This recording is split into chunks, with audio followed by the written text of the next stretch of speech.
Now, next we'll move on to our second news story of the day, I suppose. I wanted to talk a bit about the underground dark markets where people are trading goods and services for Bitcoins. We haven't covered them too much on the show recently. I've been distracted by a lot of the cryptocurrency stuff that's been going on. But I think it's interesting to look at. I remember a couple weeks ago when I was on the Glenn Beck show, Elizabeth Plauché was also on there, and she did a great job. And she made this comment, which you often hear from representatives of the Bitcoin Foundation, which is, well, don't worry about the Bitcoin privacy and anonymity. Don't worry about these dark markets because Silk Road got shut down. It just goes to show how easy it is to shut down these markets. Really, all of the bad actors that are out there have been cleaned out. So it's just a distraction from the very good boy that is Bitcoin. And I definitely have a different approach to looking at that situation. I don't necessarily consider all of the people that are participating in these dark markets to be bad actors.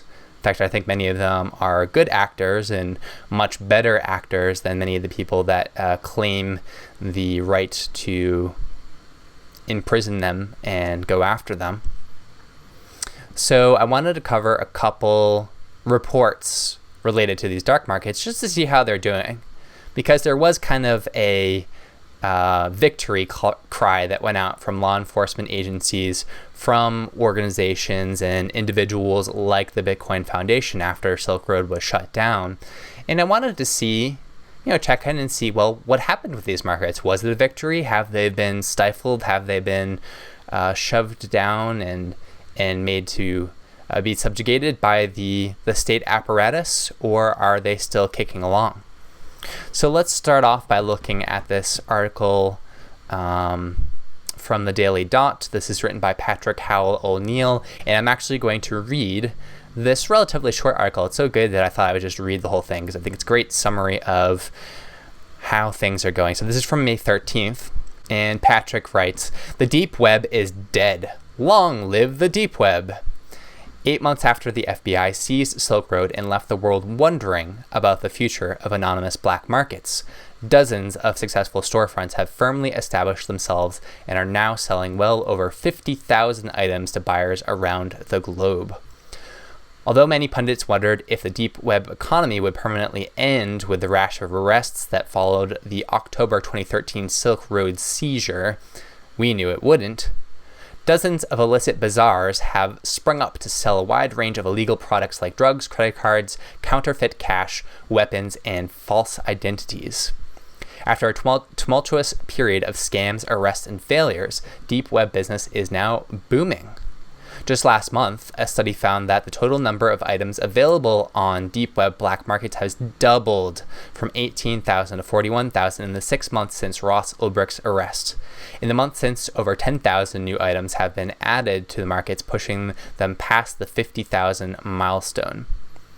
About 36 hours ago, a Redditor counted 53,917 items listed total.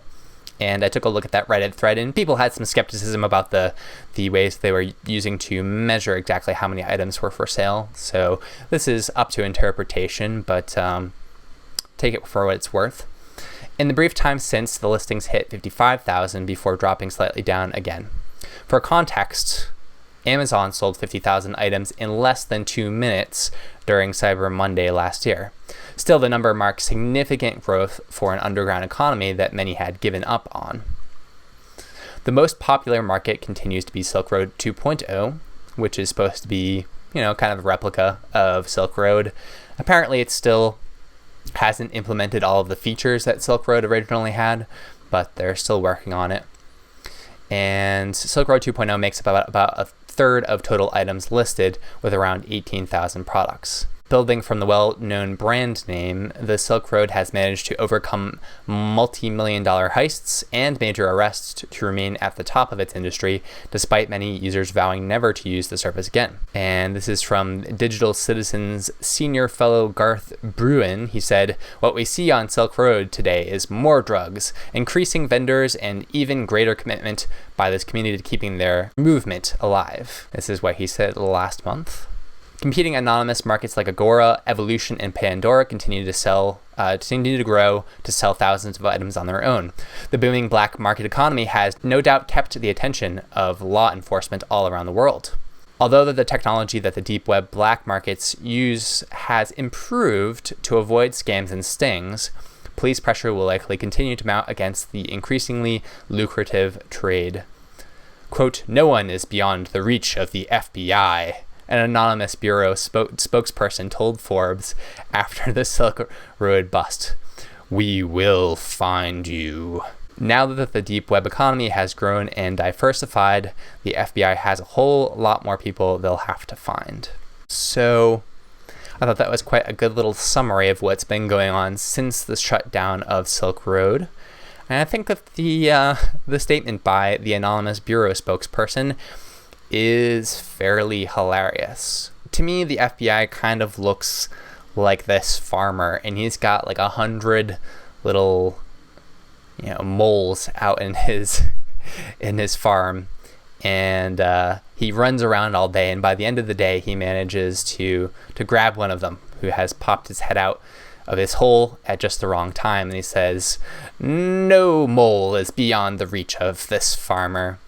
And of course, meanwhile, what's going on is that there's 99 other moles completely destroying his farm while he spends his time on that. So I do think it is a bit of a losing game. I think that, of course, there will continue to be sting operations and targeted operations towards users of these marketplaces, but it does not seem like law enforcement is making progress in reducing the overall volume or number of participants. And of course, each time they go ahead and shut down a website, there's lots of news publicity about it, and everyone in the world who is not already on these websites that's interested in their products and services says, I should really look into this. What if it's not the only one what if it's not the only, marketplace that's open? I could buy something from one of those places, perhaps. I wouldn't necessarily encourage people to do that because it does seem a bit risky, depending on where you're living. But I think that so far we're not seeing a lot of progress from the FBI. All they've really managed to do so far is seize a lot of Bitcoins, and I guess they've sold some of them from some of the people that they stole them from.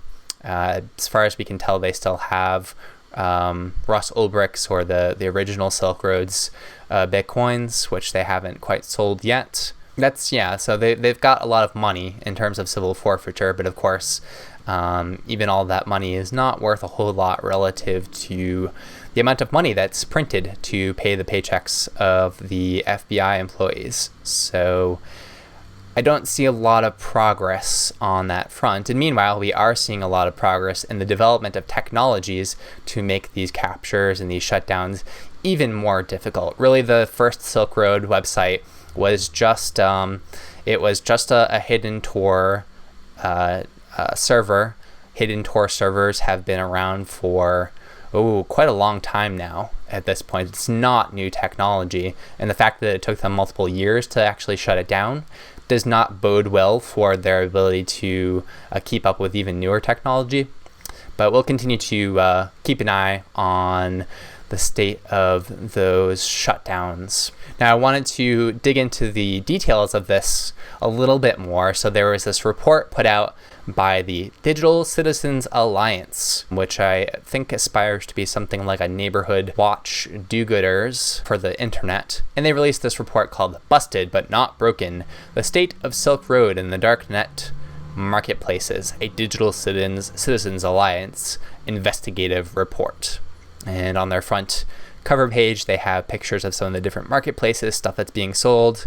I see some drugs, I see a gun at the top, some kind of crystal that's either decorative or something that you smoke, and the names of some of these different marketplaces.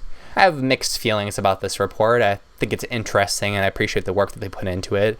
I saw that they did not restrain themselves from inserting their own editorial comments on these marketplaces, which I think is not so great. I don't agree with any of their editorial comments either, so I would have preferred to see them keep the report a little bit more objective, but so be it. So let's dig into it a little bit more. The entire report is maybe 27 pages or so, lots of content in there, so of course we're not going to be reading the entire thing, but I did take a look at, pull out a few little excerpts that I thought were worth taking a look at. Here's some of the key takeaways from the report, and just to sort of set the scene.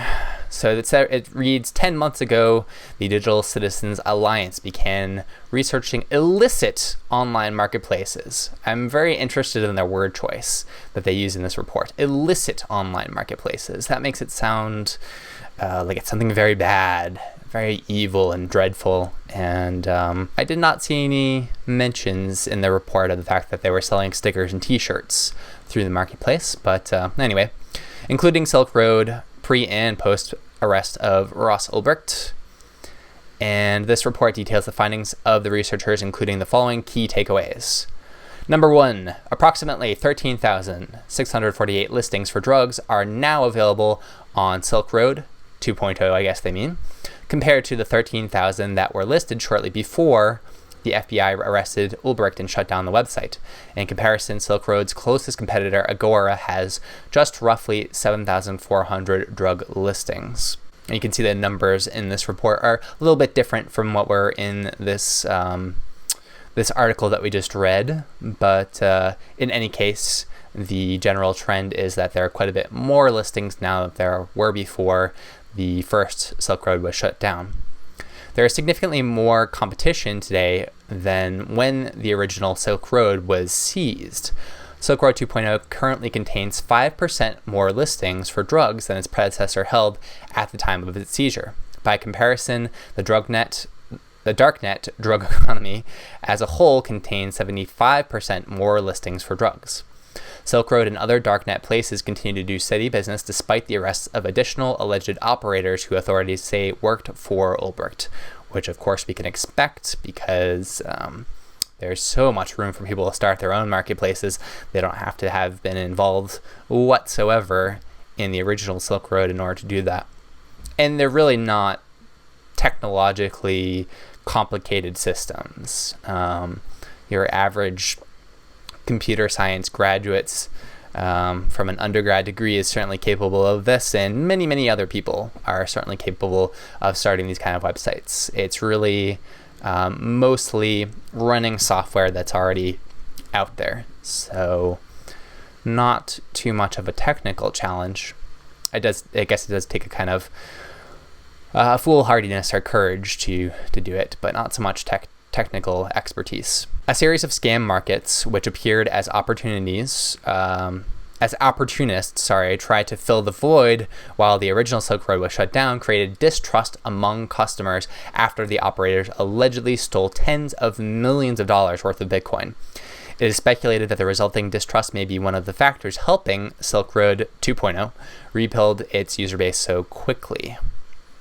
In chat rooms used by both operators and customers, many believe that the fallout from Ulbricht's arrest is complete. Some who claim to be informed insiders say that Ulbricht has surrendered as much information as he has to offer. These same individuals believe Ulbricht's information led to 3 high-profile arrests earlier this year. Silk Road operators have turned a February hack in which hundreds of thousands of Bitcoins were stolen from a crisis into an opportunity. The operators devised a plan to get Bitcoins back to many of the customers hit in the heist. This has helped Silk Road reaffirm that it is not like the scam markets that failed customers earlier. So we've talked about this earlier on the show. There was a hack of Silk Road 2.0 where they had an escrow system that was centralized, and the escrow system was hit, and so Bitcoins that were being kept in escrow were stolen, and the Silk Road 2.0 administrators and operators were working diligently to repay many of their customers, and I think they expected to complete this somewhere around June. So I'd be curious to read sort of an update about how that's been going. I'll see if I can seek out that information sometime soon. So those are the key takeaways from the report. Basically, these darknet marketplaces are booming despite some major setbacks in terms of the arrests, the original shutdown of the Silk Road 1.0 websites, these scams and so forth. But in spite of all of that, people still have a very strong demand for these services. There's plenty of people, sellers, happy to sell on the new marketplaces, and so it doesn't look like it's going down as a whole anytime particularly soon. So they also have a section sort of comparing prices and so forth between the original Silk Road and some of the newer marketplaces. So I just wanted to read a couple lines from that. This reads, while Silk Road grabbed the headlines, there's no shortage of underground markets on tour. What helped set Silk Road apart was its diversity of products, efficiency, and transaction secrecy. Here we have selected a number of products sold on the Silk Road to check their current availability. Are they still available? Did the price change? Can they be found in other black markets on the darknet or even on the open net?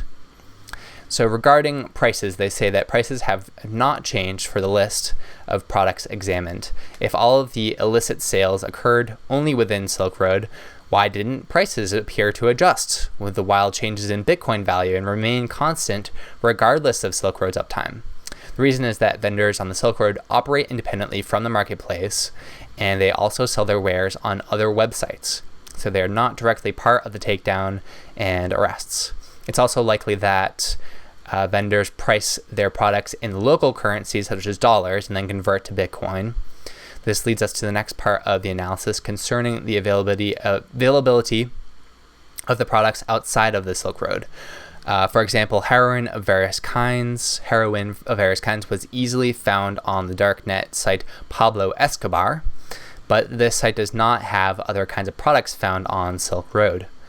There are other Tor sites that specialize in secret bank accounts, money laundering, and currency exchange, but these sites do not sell drugs.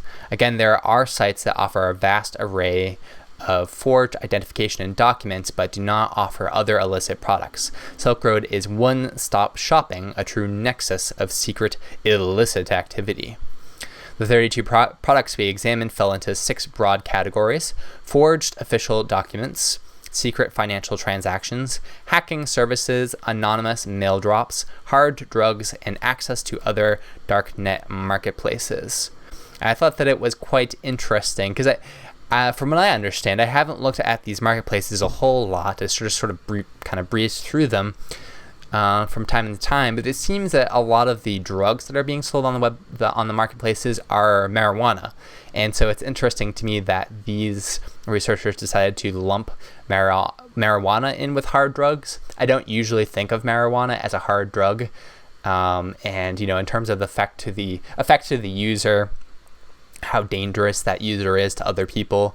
It's interesting because they wouldn't put alcohol stores they wouldn't lump them in as hard drug vendors, but they're calling these marijuana vendors hard drug vendors, and that's a very interesting choice to me. If you look at the number of deaths of drunk drivers and alcohol users as opposed to marijuana users and stoned driver deaths, I'm not sure that's even ever happened, then I think it makes these moral categories that these researchers are applying a bit suspect. And of course, they didn't invent these categories themselves. It's part of the kind of mainstream in some places in the world, but I'm a little bit skeptical about the meaningfulness of some of these judgments on the part of the researchers. And then just here at the bottom it says, in reviewing from this perspective, Silk Road's special place is almost architectural. The products can be found elsewhere on other websites, but with difficulty and a lack of trust or stability. The shopping mall convenience and cultish dedication of its operators provide something not found elsewhere. So this is a little section talking about the sheep marketplace. And so the article reads that with the rise of Silk Road 2.0, there were 3 major anonymous marketplaces open for business. There was Silk Road 2.0 and Black Market Reloaded, which they sometimes abbreviate as BMR in the report, and also the sheep marketplace. And those were the 3 best known for a little while. It took no longer than 3 weeks for that to change, as the owners of the sheep marketplace committed the largest scam in the history of anonymous drug markets, stealing at least $40 million, some estimates as high as $100 million worth of Bitcoin. The facts: sheep marketplace went permanently offline the last weekend in November, claiming that it had been robbed of $6 million in Bitcoins by one of the sellers who had found a security vulnerability in the site. The sheep's owners used that theft to justify closing the market without returning the Bitcoins stored in the market by users, despite claiming that they would redistribute those coins to users' emergency addresses. Which apparently is what happened with the Atlantis marketplace when it shut down. Administrators blocked withdrawals of Bitcoins from the site for more than a week in advance of shuttering the site. That same weekend, they absconded with as much as 44 million from the site's users, blah, blah, blah, blah, blah. So, fallout from the sheep marketplace's demise. The scam had a major impact on the world of darknet marketplaces for a few months, I guess you could say. One could argue that the owners of the sheep marketplace did just as much, if not more, damage to the community than law enforcement did when they arrested DPR and seized the original Silk Road. And actually, I think that's this is not intended by the authors, but I think it's interesting to put the sheep marketplace operators into a similar category as the law enforcement, because frankly, both of them stole Bitcoins in large quantities from people using these marketplaces. So I think they're quite similar in that regard. Although, to my knowledge, the sheep marketplace has not shown up with guns drawn to kidnap anyone. More than 135,000 Bitcoins stolen, and that's a little bit less than the 173,000 stolen by the FBI. Sorry, they said seized by the FBI from DPR in the original Silk Road shutdown. Or censorship is probably a better way of putting it. Sheep Marketplace, one of the 2 biggest darknet marketplaces at the time, shut down. Black Market Reloaded at the time went offline, indefinitely worried that the site wouldn't be able to handle the influx of new customers, and leaving the security of the sellers and customers vulnerable. Silk Road 2.0 shut down for several days to update its servers to make sure they could handle the increase in traffic, and the heist did a tremendous amount of damage to the psyche of the drug community on these dark markets, which I think has been significantly repaired at this point. But, actually, I think, what they characterize as damage to the psyche of the community, I think is also people learning a lesson and having a healthier sense of risk and having skepticism about the marketplaces. People absolutely should be skeptical about the privacy and security of these marketplaces. They don't have a very good track record overall. They are definitely steadily improving over time, but they're certainly not perfect yet. So they still have a ways to go, and I think people should be very careful about the uses of these marketplaces. Now, just a couple other items that are from this report that I thought were interesting and or amusing. So this is a section entitled "An Even Darker Web, Where Internet Libertarianism Crosses into Revolution." So with that dire title, readers of Darknet News are aware of murderers for hire in the crypto world and the role that they played in the Silk Road saga. While the contract killer services are usually offered on a specific basis, there is a more general political assassination market ongoing. This Tor site professes anonymous, safe, secure, crowd-funded assassinations, which, by the way, I don't think is particularly true. I wouldn't trust I would not in a million years send any Bitcoin to that website. It could just be a scam or a honeypot. I'm not sure that they do anything in particular to protect your privacy on the blockchain. In fact, I very much doubt it. Yeah, so I wouldn't send any Bitcoins to this particular website, which is called Sanjuro's Marketplace. I think it's kind of silly that they didn't include the name of it in this little section here, but anyway. The site collects Bitcoins to fund murderers of political figures, and the figure accruing the most money so far is telling. It is no surprise that the list includes world leaders such as Obama, ministers of France, Sweden, and Finland. The target that had amassed the biggest bounty surprised us.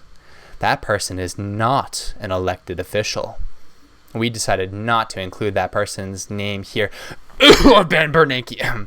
So as not to bring additional attention to a specific threat to this person's life. We will say that the fund to assassinate this person was up to 124.22 Bitcoins, or around $124,000. Whether or not this is serious, that's certainly enough money to motivate some unhinged people to act. So it's Ben Bernanke, and he's on the list because he's at the head of a pretty miserable organization called the Federal Reserve, which is impoverishing the world all around. And I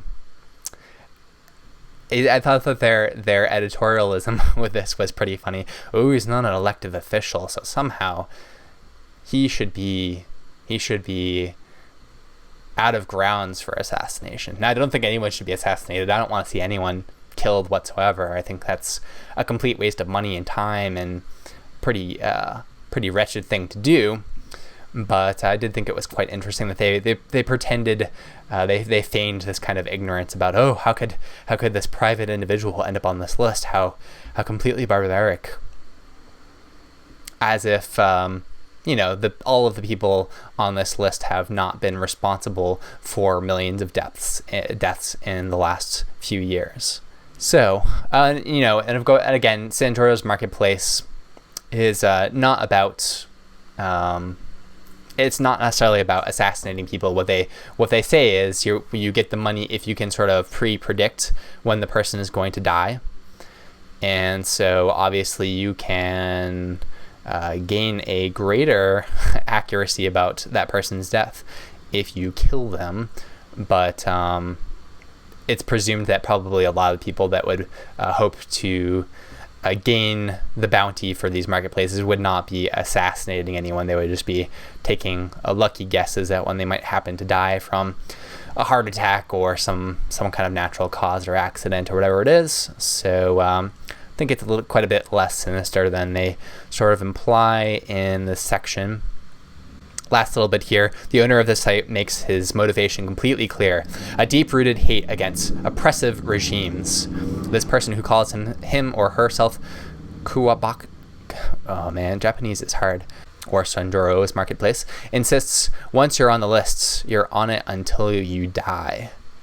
And they do specify that, I don't even know if the website's still up. I looked at it months and months ago, but after a mention on the crypto anarchy mailing list, that you can only be on there if you're like a political official, or if you have somehow used the government to steal from someone. I wouldn't take the marketplace very seriously at all. I would assume that's either some private individual that's going to hold on to the Bitcoins for himself, or it could just be a honeypot. I mean, it could just be the FBI running this thing. Who knows? And this whole idea is inspired by this concept invented years ago by this crypto anarchist. I can't remember what his name was, but he had this idea of assassination politics, and he wrote an essay about it, which he published online, which is decently well known. This guy has, I think he's done some time in jail for not paying taxes, and right now I think he's still alive, but mostly flies under the radar.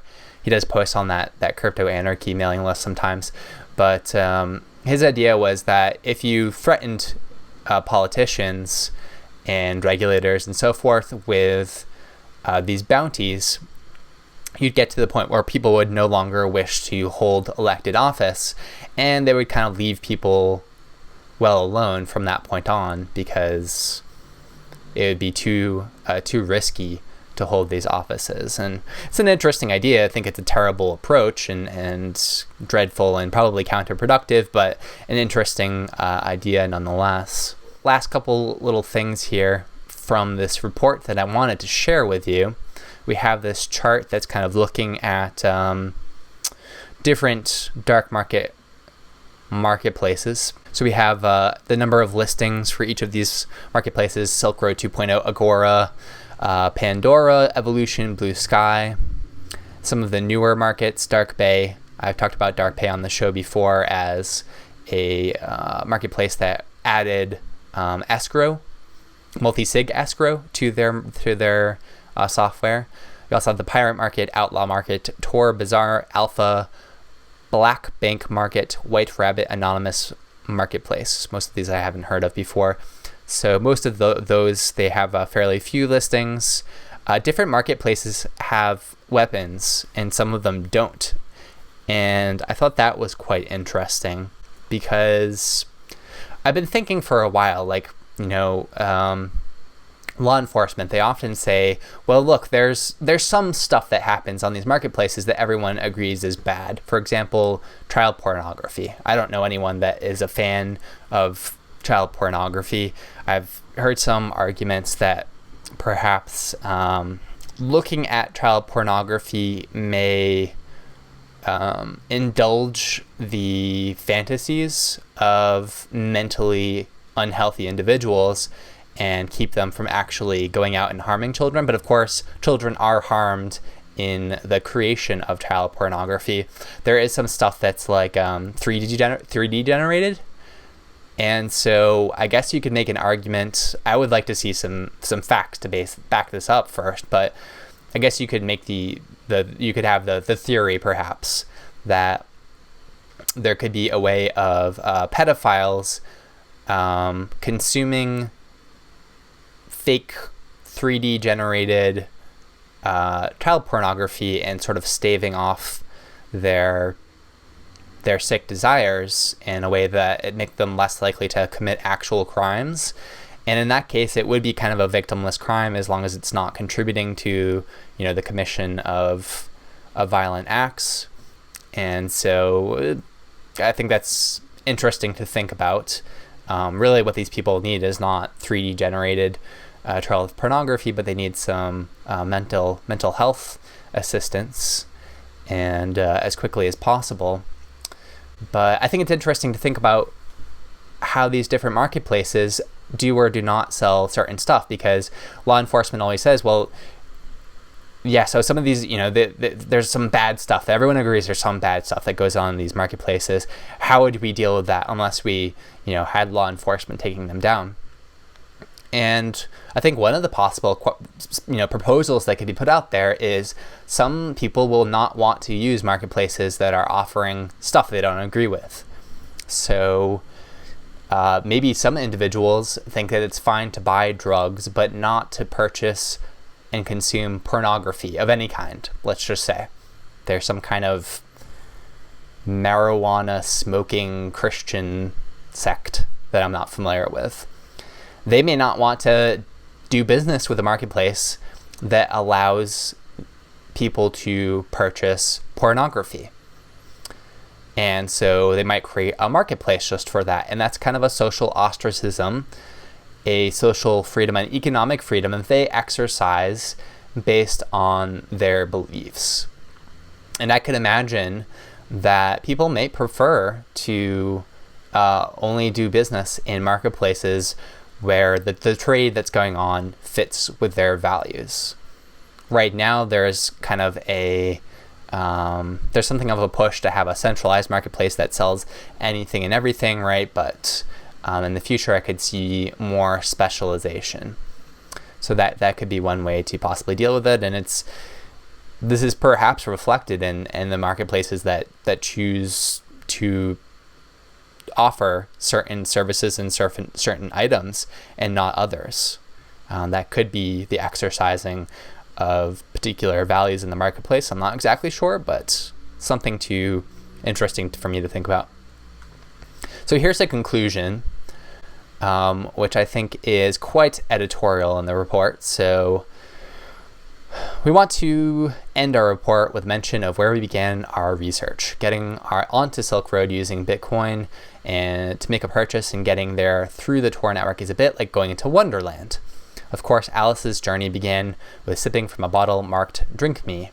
We didn't even have to work that hard. Every step to get to Silk Road can be found on videos contained on YouTube. Some pages included advertising that produces revenues for both YouTube and the producers of the videos.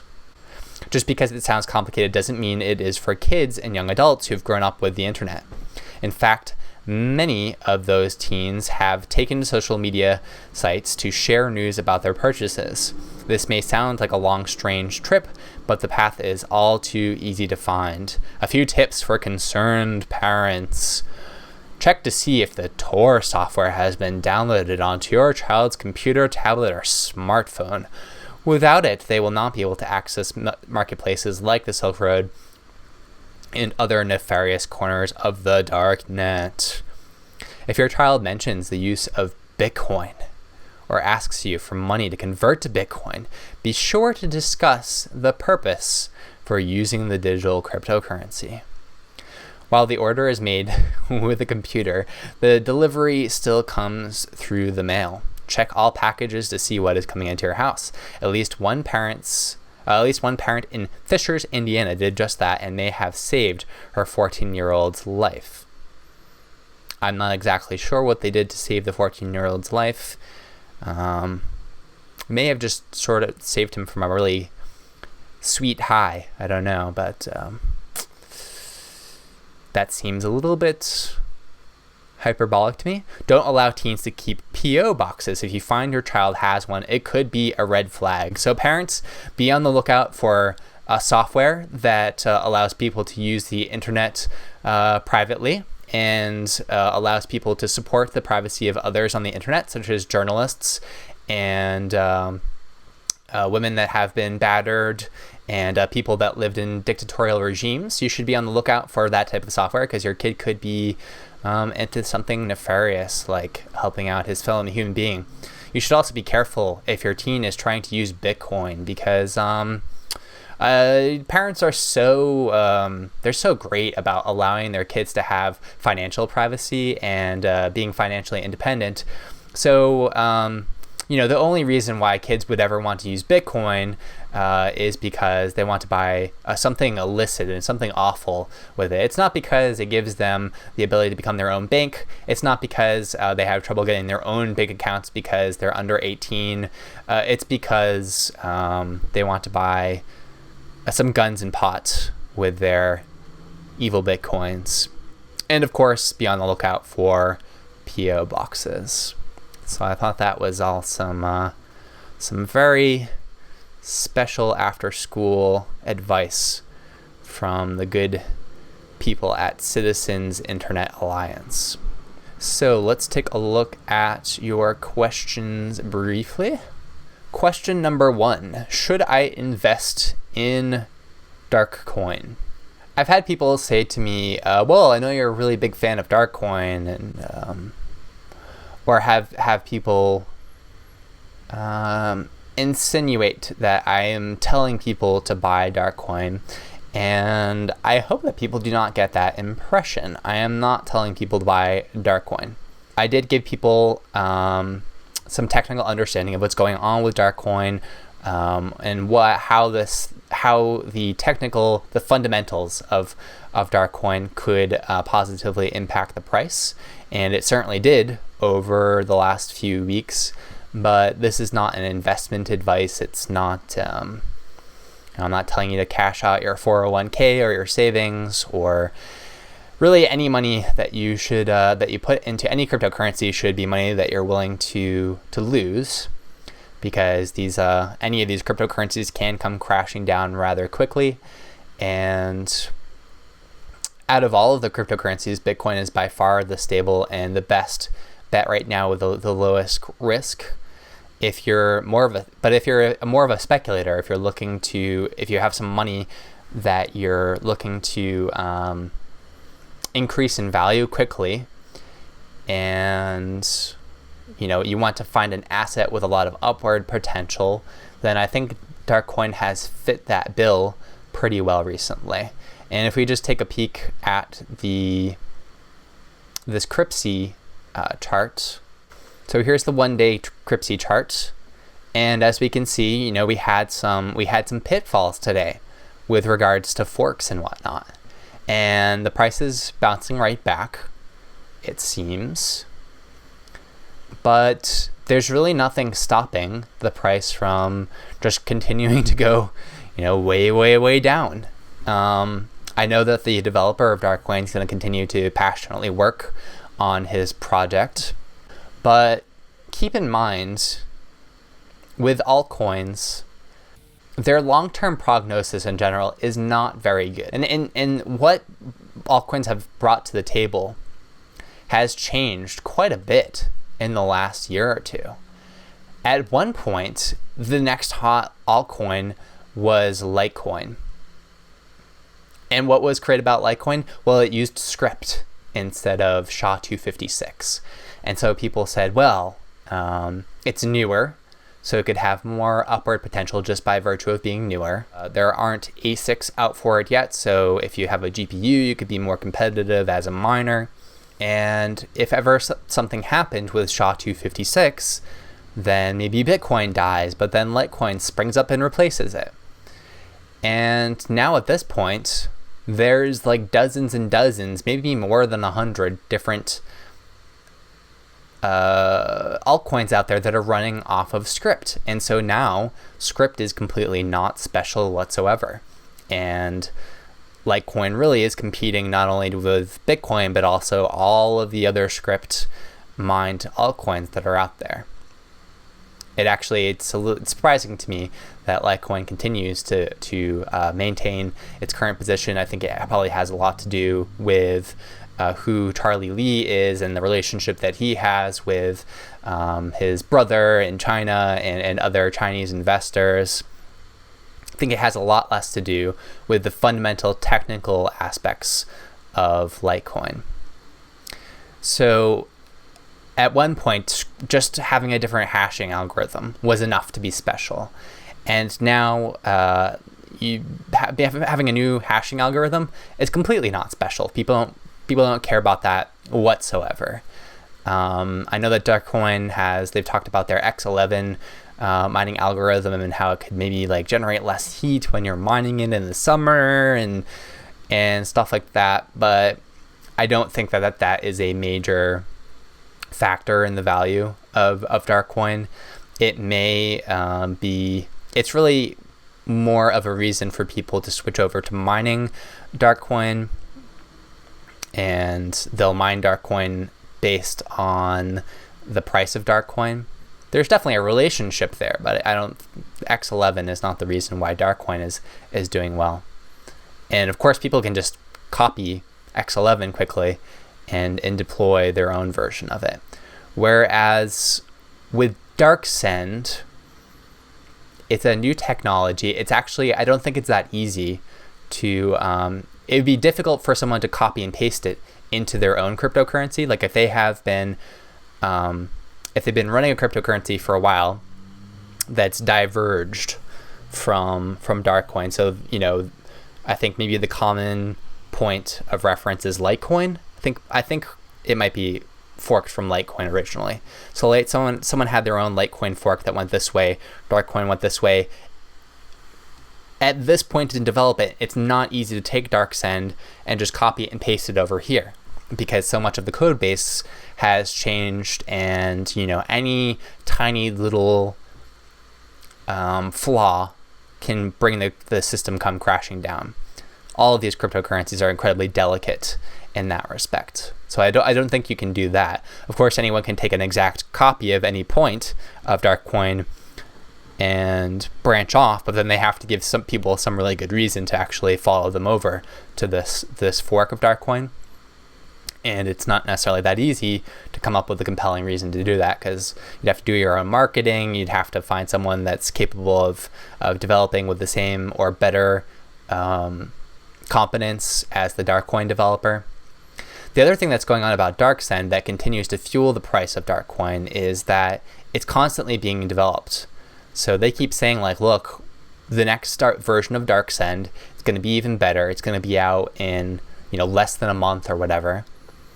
And then we're going to have the next version of DarkSend, and then we're going to have the next version. So that is what is pushing Darkcoin. Is not just that it has DarkSend in its current instantiation right now. It's that if anyone hopes to replicate what Darkcoin does, every time that Darkcoin comes out with a new version, they're gonna have to do all this work trying to port over from the new version of DarkSend.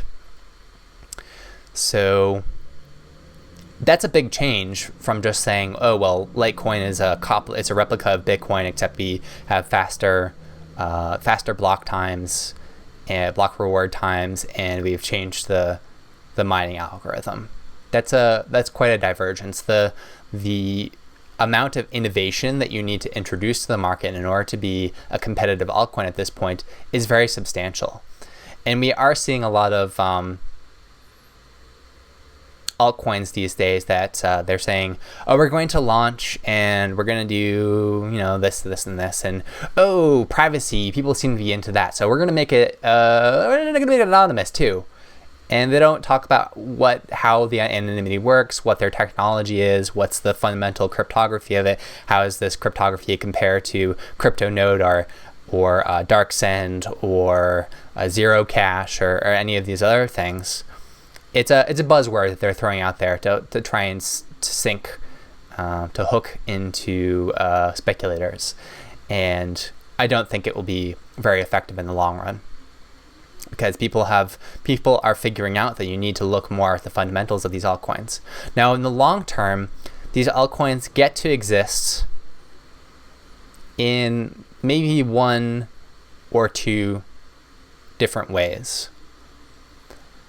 One very much has to do with the liquidity of the currency. Liquidity is definitely an important factor of the utility of a currency. If you lack liquidity, then your currency is not all that useful for transacting. And after all, that is what currencies are for, is for transacting. And the other thing that is that may allow you to exist in addition to having a lot of liquidity is being able to offer people a new use case that does not exist in other cryptocurrencies. So for Darkcoin, what they're saying is, look, Bitcoin's actually not that anonymous. We built some type of anonymity feature into our coin. And so if you want to use cryptocurrency and you want it to do it anonymously, you should use Darkcoin instead of Bitcoin. And right now, that's a compelling argument, because Bitcoin, its anonymity features are kind of limited when it comes to obfuscating the blockchain. Something that I need to check in with the Darkcoin developers is how compliant they are with compatibility with Tor and with Tails Linux, because that's another piece that's very, very important for anonymity. In a way, anything that you do to obscure the blockchain is kind of useless if you're leaking this information out in other areas. So that's something for me to kind of check in on and with the developers of Darkcoin. But that's what they're offering. For Namecoin, what they're saying is, look, you can use Namecoin to register names of stuff, to map between something that's difficult for people to type into a browser window or some kind of client window, and something that's easy. And so with Namecoin, you can register these .bit addresses, and you can't really do that with Bitcoin. You can publish to the Bitcoin blockchain, hey, I say that I own this domain, and here's I guess you could publish like a public key, and you could say, well, just keep checking on the Bitcoin blockchain and assume that I have ownership over this domain until the next person comes along and they buy it from me, and then they're able to prove that they're the owner because they can sign it with the private key. And you could do that, but there's no software available for doing that with the Bitcoin blockchain, and that's what Namecoin is about. Is like they build this into their client, So they have some type of feature that if you use Namecoin, you can do something that you can't do with Bitcoin right now. So these coins that offer something fundamentally different, that allow people to do something that they can't do with Bitcoin, that's a way for that coin to continue to exist so long as it's competitive in that area. Darkcoin certainly has plenty of competitors in the area of privacy. They have zero cash, they have crypto note currencies. So there's no guarantee there, but they've figured out a niche. Whereas there are lots of other cryptocurrencies where the user story for them is exactly the same as Bitcoin. No extra privacy, no extra features, no nothing. There may be something special that they hope to do with the mining, but from the user's perspective, it's exactly the same. Except Bitcoin also already has all this infrastructure due to their first mover advantage, right? So let's say there's some new X coin that gets developed tomorrow. What's going to incentivize companies to spend millions of dollars trying to get their stuff compliant with X coin in addition to Bitcoin? Not very much. Not very much. So it's difficult for X coin to compete with Bitcoin in that regard. And of course, this is also true of, there's some other niches that are out there. There's decentralized exchanges. Next is a currency that has a decentralized exchange of some sort. I haven't looked at it too much. It's competing with lots of other decentralized exchanges. There's a good Let's Talk Bitcoin episode that just talked about some of these decentralized exchanges. There's also Counterparty, and I guess Mastercoin sort of competes with them in some fashion. In the future, we will need decentralized exchanges, and someone's going to win out in that regard. Whether you need to have a currency tied to that exchange or not entirely clear to me. I don't know that it also makes the exchange necessarily a great speculative investment, because a decentralized exchange does need to have a currency that will flow quickly and is good at doing that, but the price doesn't necessarily need to be high of that currency in order for the exchanges to take place. So that's an economic assessment that's a little bit over my head. I'm sure there's someone that would have more wisdom to share with regards to what makes a decentralized exchange asset valuable. But Darkcoin, their niche is privacy, and as long as they continue to be competitive in the area of privacy, then it will continue to have some type of value. So should you buy Darkcoin? The answer is I do not know. I don't see that people have a really strong understanding of these privacy technologies yet. And so I don't think that they could have I don't think the market could have factored into the price of Darkcoin how much work and how much improvement there will be on Darkcoin in the future as they continue to develop Darksend. So there's definitely some upward potential for Darkcoin in that capacity. But we also don't know how honestly Darkcoin is priced right now, because any of these small market cap coins are easily manipulated by the so-called whale speculators who have, a bunch of money. They have a lot of incentive to pool their efforts together and try to push the price deliberately upward or downward in order to make money off of the rest of the market. We also have a lot of amateurs and newcomers coming into these altcoin markets, and so it's a fruitful place for people to manipulate markets and try to steal some money from other speculators. So it could be that right now the price of Darkcoin, we think that it's based on these fundamental things to do with Darksend and what it's going to offer to the market and its niche and all that, but maybe it's just based on a few rich people pumping the price up, and then at some point they'll dump it off and Darkcoin will go way down. I have no way to know that. I really, really don't know. So I think you should be careful with investments in that kind of area. Certainly true that the earlier that you get into a coin, it's a trade-off, right? The earlier you get into a coin, the more upward potential there is for your investment, but it's also less sure and more risky investment. So Darkcoin has gotten a fair amount of attention already. It's had several articles in Wired magazine, one of which I was interviewed for. And so in some respects, it's not like super duper early on for Darkcoin because the price has already gone up tenfold or more in the last month. And it probably won't return to that point anytime really soon. If it does return to that point, that's probably not like a real good long-term prognosis for Darkcoin. So in some sense, if people are looking to make the biggest possible gains that they could dream of in Darkcoin, they've already missed the boat. But it may still go far, far up from this point on. We don't know yet. So do your homework and be very prudent about which assets you invest. That would be my advice. So anonymous listener, an anonymous viewer asks, recently some have said that dark markets won't have major impact as they are easily shut down and are prone to Sybil attacks. Your thoughts? What about Dark Market and Open Bazaar? Those are two different software projects. So I've certainly heard these kind of sentiments recently. People have said, well, look, Silk Road got shut down so easily and some of these other people got arrested, and so it's only a matter of time before any given marketplace gets shut down.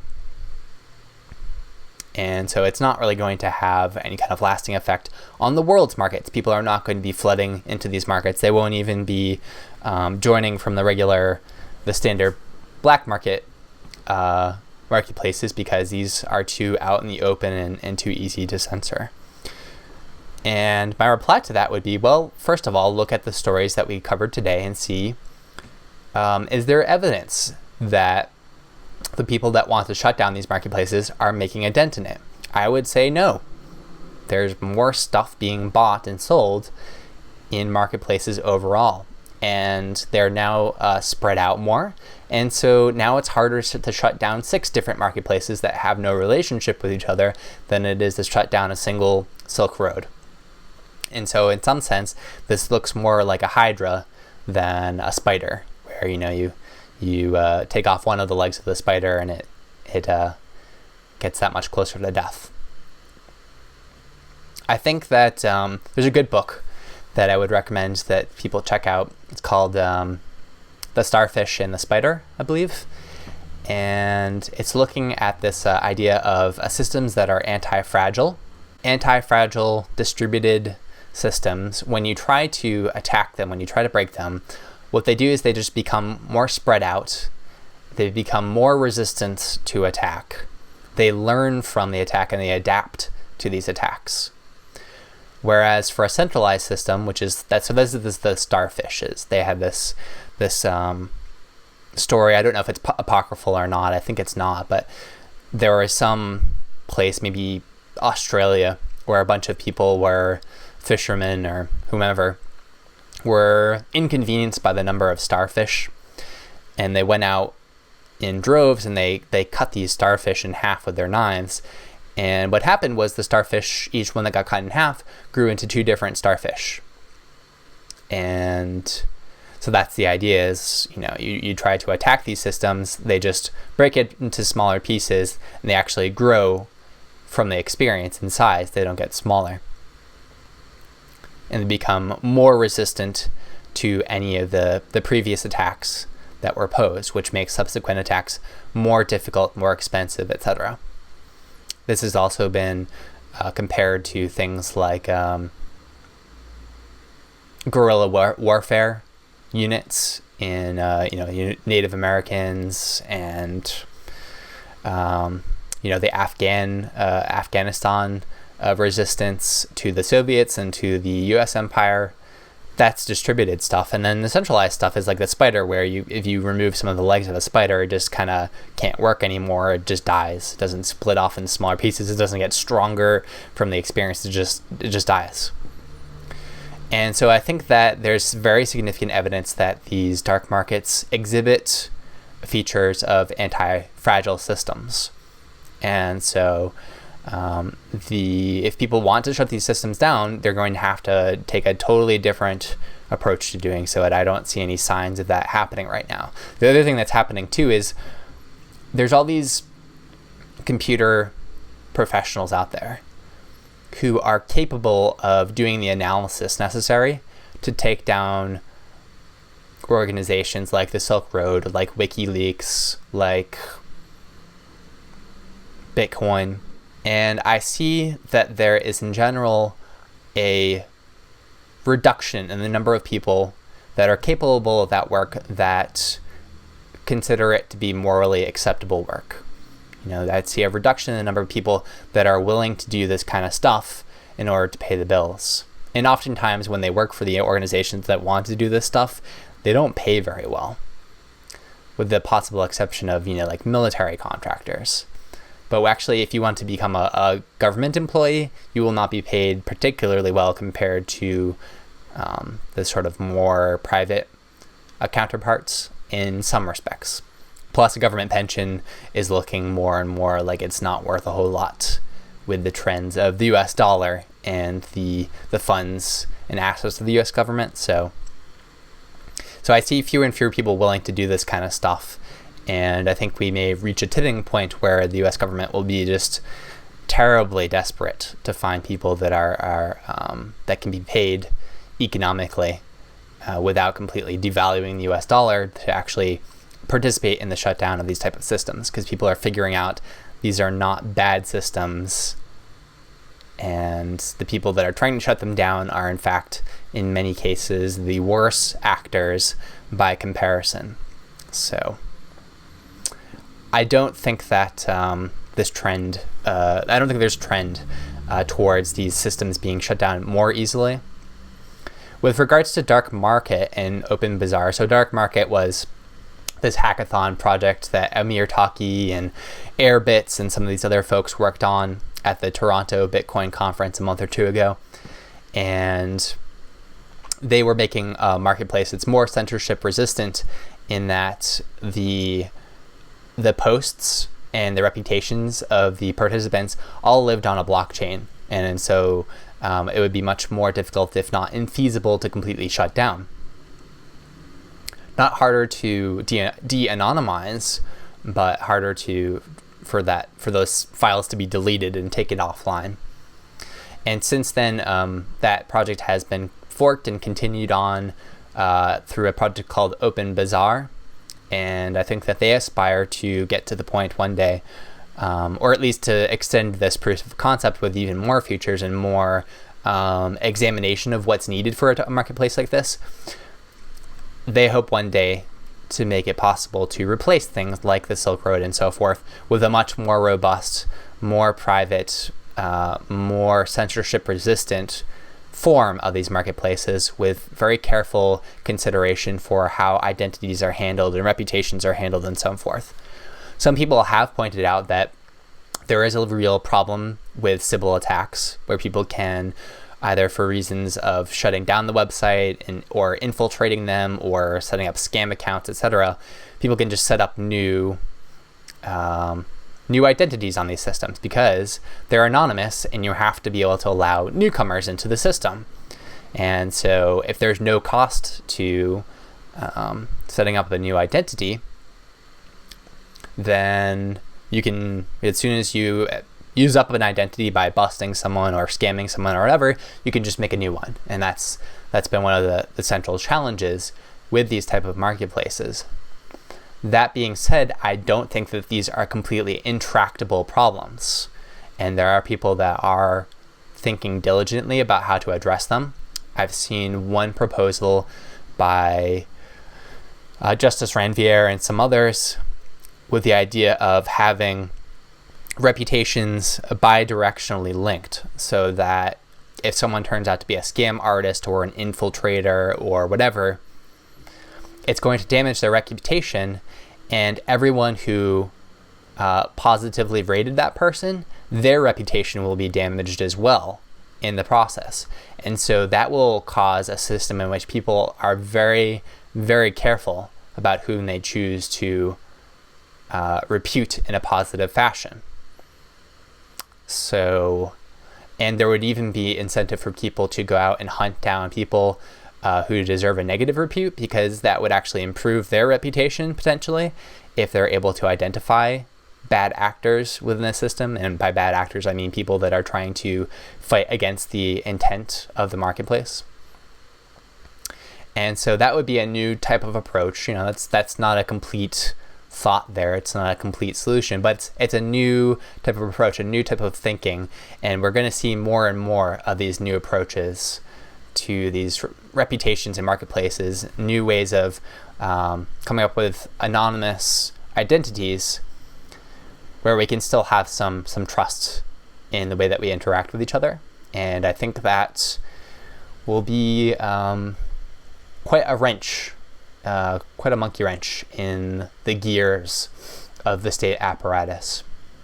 So, of course, I will be closely following that on Dark News and sharing that information with you. And if you have any information that you'd like to share with me on that topic or any other topic as well, I'd very much appreciate all the people that send me links and comment on the YouTube videos and all that stuff. So thank you so much for watching Dark News. I enjoyed talking to you today, covering the latest prices, talking to you about Darkcoin, talking about these dark marketplaces. It was really good time. And I do try to read people's comments on the YouTube videos after they go up, so keep those comments coming, and I'll continue to take in your feedback and try to utilize that. And if you're a person that donates to the show and supports it and you would like a shout out on the show, feel free to leave a comment on the video and just say, hey, I left a tip of such and such, or you can even just say, I left you a tip. You don't even have to say the amount. I'll trust that you did it, and I'll give you a shout out on the next show. So thank you so much for watching, and I will see you next week. And I just completed some research that I've been working on pretty heavily recently, so I should have some more time to jump into some other stuff. I'd like to do some more tutorials for Dark Wallet and just start doing some extra shows during the week in between these live sessions. So I'm looking forward to more of that. And keep your feedback on the shows coming. Let me know what you enjoy and what you like. And until next week, stay safe out there, and best of luck.